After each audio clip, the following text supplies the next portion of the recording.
चाहा है तुझको, चाहेंगे तुझको। एपिसोड 5। राजवीर और अभिमन्यु एक दूसरे के आमने सामने थे। दोनों के चेहरों पर एक सुकून भरी मुस्कान थी। राजवीर अभिमन्यु के गले लग गया और बोला, थैंक्स अभी। अगर उस दिन तुम सही वक्त पर आकर मुझे जीप से नहीं निकालते तो आज मैं यहाँ तुम्हारे सामने खड़ा नहीं होता। राजवीर को वो लास्ट वाला पल याद आता है जब अभिमन्यु कैडेट्स का पीछा करते हुए उस जगह पहुंच गया था और कैसे उसने जीप पर बॉम्ब फेंकते हुए आदमी को देख लिया था और जीप ब्लास्ट होने से ठीक पहले राजवीर को जीप से बाहर खींच लिया था। राजवीर को बहुत चोटें आई थीं और उसकी कंडीशन बहुत खराब थी, पर अभिमन्यु ने हार नहीं मानी और उसे लेकर झाड़ियों में छिप गया। किसी को कोई शक न हो इसलिए वो नैना और बाकी कैडेट्स के सामने भी नहीं आया। सबके जाने के बाद अभिमन्यु ने राजवीर को संभाला और उसे लेकर केएमए से दूर हॉस्पिटल ले गया। राजवीर का बहुत खून बह चुका था और कई जगह जल भी गया था।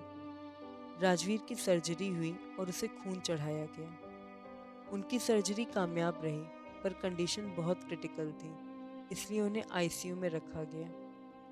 इस दौरान अभिमन्यु ने उसका बहुत ध्यान रखा और साथ ही इस बात का भी कि किसी को भी कानो कान खबर ना हो। जैसे ही राजवीर की कंडीशन थोड़ी सी बेहतर हुई, अपने बाबा साहब की मदद से अभिमन्यु ने उसे तुरंत उस अस्पताल से निकाल लिया और वहां से बहुत दूर ले गया, जहां डॉक्टर्स से कंसल्ट करके उसका वहीं से इलाज करवाया। राजवीर को होश आने के बाद उसने उसे एक कॉटेज में शिफ्ट कर दिया।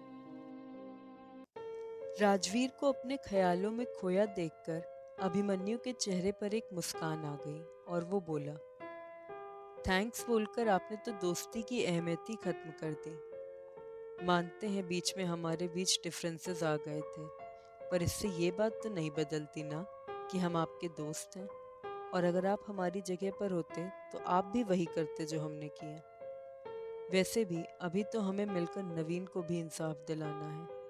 हमारे लिए तो यकीन कर पाना भी मुश्किल हो रहा है कि इस सब के पीछे लाला साहब हैं।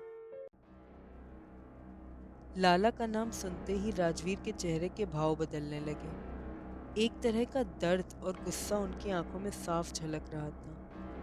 अपने मन में चल रहे उसी तूफान के साथ वो बोले, मैं सपने में भी नहीं सोच सकता था कि जिस आदमी को मैंने अपना आदर्श माना था, पिता नहीं तो पिता से कम भी नहीं समझा था, वो मुझे ऐसे छलेगा। उस आदमी की असलियत इतनी काली होगी, इसका अंदाजा भी नहीं लगाया जा सकता। राजवीर की ऐसी हालत देखकर अभिमन्यु ने उसके कंधे पर हाथ रखते हुए कहा, राज, मेरे दोस्त, हम समझ सकते हैं कि इस वक्त तुम पर क्या बीत रही है, पर वक्त आ गया है कि हम लाला को उसके गुनाहों की सज़ा दिलाएं। हमारे दोस्त नवीन ने अपनी जान कुर्बान करके जो हमें राह दिखाई थी, हमें उस पर चलकर उसे इंसाफ दिलाना होगा। उसके नाम पर लगे गद्दार के दाग को मिटाना होगा। एक देशभक्त को उसका सम्मान लौटाना होगा। अभिमन्यु की बात सुनकर राजवीर की आंखों में खून उतर आया और वो बोले, ठीक कहा दोस्त, अब चाहे जो हो जाए, लाला को उसके किए की सजा मिलकर रहेगी।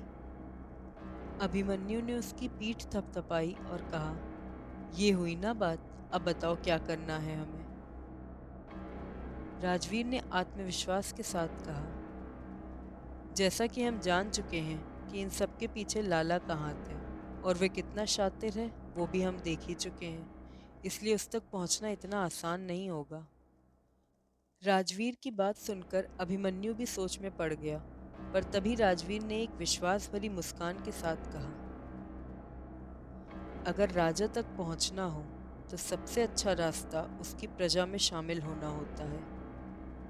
राजवीर की बात सुनकर अभिमन्यु ने उसकी तरफ सवालिया नजरों से देखा, जिसे देखकर राजवीर बोले, ठीक हुए मुझे लगभग 3 महीने हो चुके थे और छुपकर रहने की वजह से मैं अपनी असली पहचान के साथ जा नहीं सकता था, इसलिए मैंने भेस बदलकर लाला और उसके अड्डों के बारे में पता करना शुरू किया। उसका एक टेररिस्ट गैंग भी चलता है, जिसके कुछ आदमियों से मैंने दोस्ती कर ली है।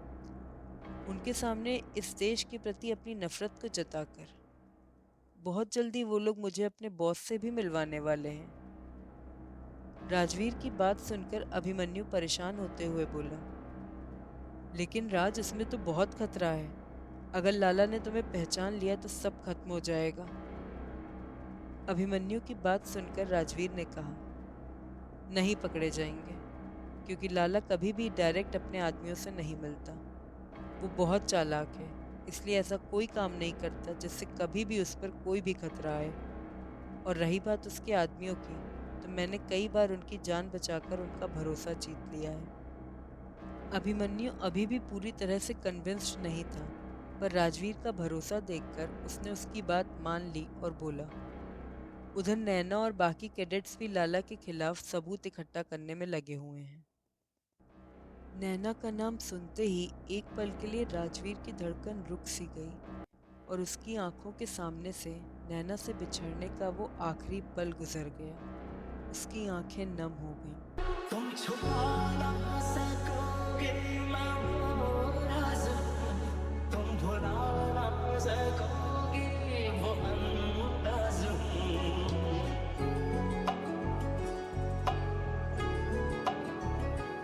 गूंजता हूँ जो दिल में तो है ना क्यों, मैं तुम्हारे ही दिल की तो आवाज हूँ।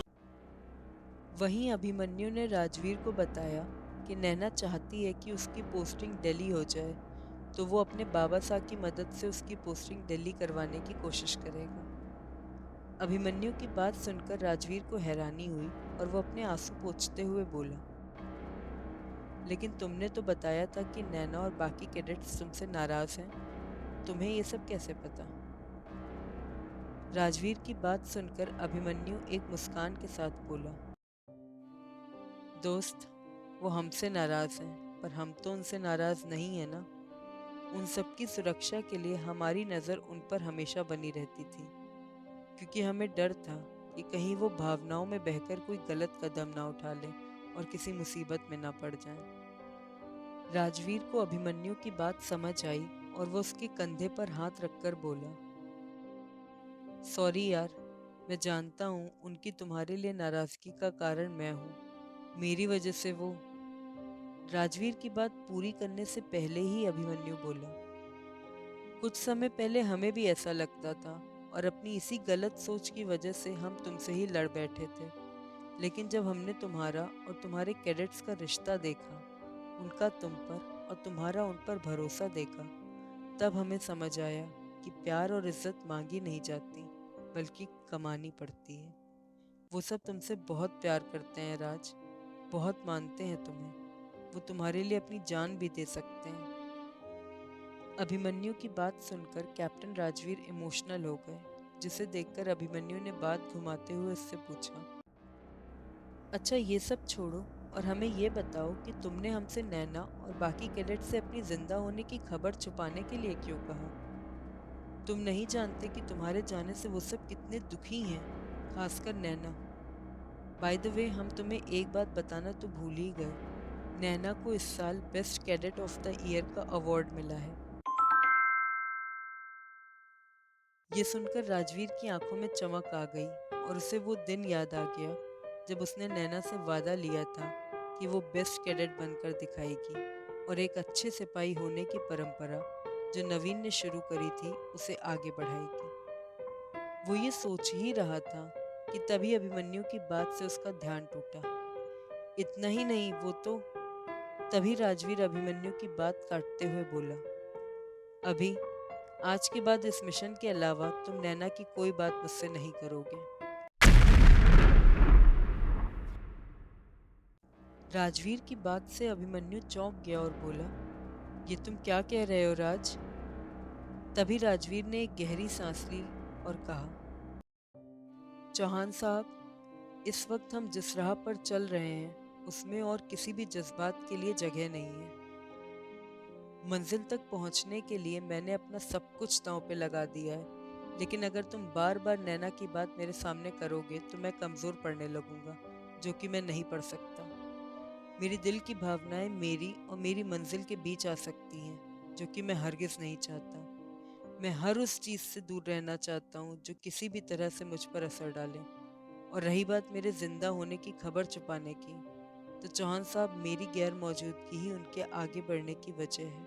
मेरे ना होने का दर्द ही उन्हें हिम्मत दे रहा है अपने चुने रास्ते से ना भटकने का। मेरी मौत उन्हें उनका मकसद याद दिलाती है कि किसी भी हाल में, किसी भी परिस्थिति में उन्हें ना तो टूटना है और ना भटकना है।